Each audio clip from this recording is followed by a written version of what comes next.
नमस्कार। आपका राम राम। राम राम। आपका आपके चैनल हम और तुम पर बहुत बहुत स्वागत है, बहुत बहुत अभिनंदन करते हैं।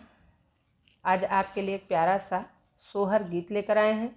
ये पुनः आपके सामने हम लेकर आए हैं इस गीत को, क्योंकि ये हमारा बहुत ही प्रिय गीत है, बहुत फेवरेट गीत है हम दोनों का, इसलिए हम इसको दोबारा सुना रहे हैं आपको। हमारा 1.1 के सब्सक्राइबर हमारे हो गए हैं। आप लोगों का बहुत बहुत धन्यवाद।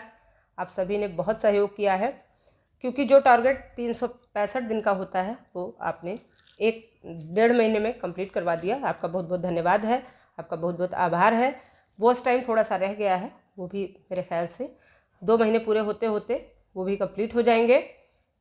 तो आप लोगों का, सभी का, हम दोनों की तरफ से, हम तुम की तरफ से बहुत बहुत धन्यवाद, बहुत बहुत आभार। और आज आपके लिए एक पुनः से सोहर गीत लेकर आए हैं। जन्मे है राम रघुरैया अवध माँ बाजे बधैया। तो सुनिए इस गीत को और अपना प्यार दुलार आशीर्वाद बनाए रखिए, क्योंकि आपके प्यार दुलार आशीर्वाद की वजह से ही हम इतने आगे बढ़ सके हैं।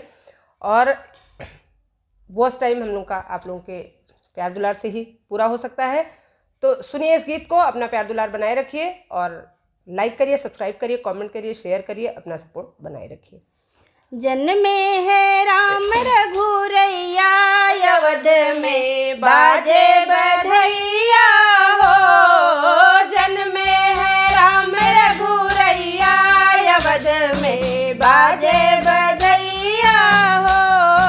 राजा दशरथ गैया लुटावे, राजा दशरथ गैया लुटावे, कंगना लुटावे तीनों मैया अवध में बाजे बधैया हो।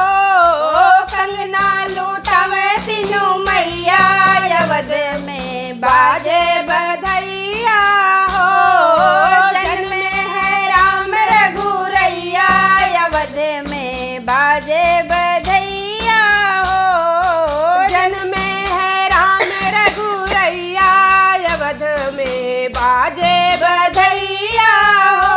राम लक्ष्मण भरत शत्रुघ्न, राम लक्ष्मण भरत शत्रुघ्न, गोदी माँ खेले चारों भैया अवध में बाजे बधैया हो।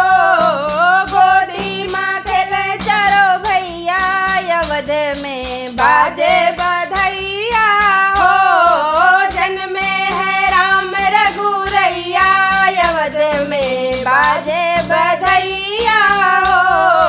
जन्मे है राम रघुरैया अवध में बाजे बधैया हो।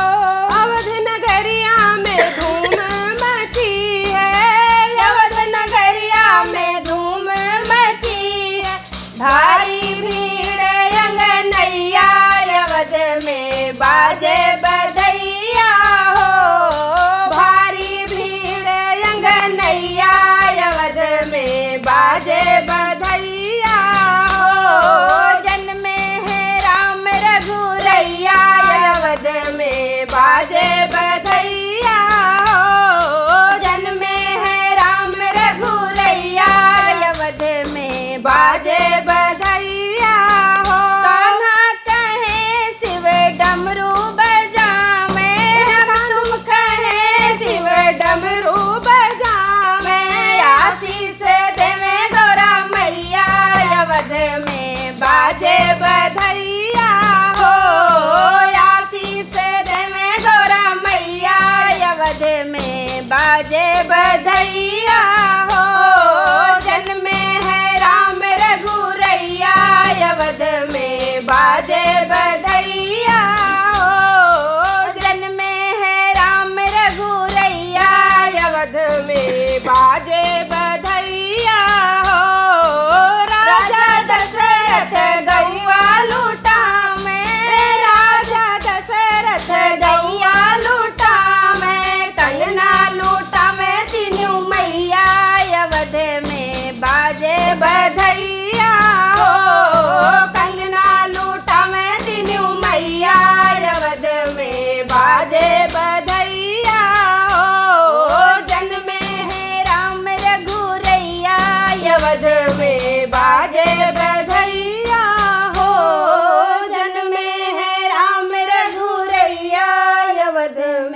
बाजे